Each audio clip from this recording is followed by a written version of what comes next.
وكوني محترمة فده مش معناه إنك تتجاوز حدودك معايا، وكوني متسامحة فده مش معناه إنك تستهين بكلامي أو تقلل من قدري، وكوني كريمة فده ما يديلكش رخصة إنك تستغل عطائي، وكوني طيبة ده مش معناه إني ساذجة أو ضعيفة، وكوني متغاضية فده مش معناه إني مش سامعة ولا شايفة ولا فاهمة.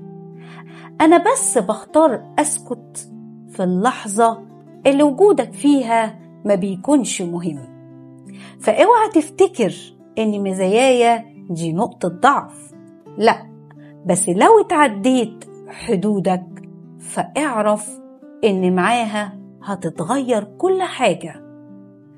وخليك فاكر إن من جوه دماغك هنطلع اللي ما يخطرش على بالك.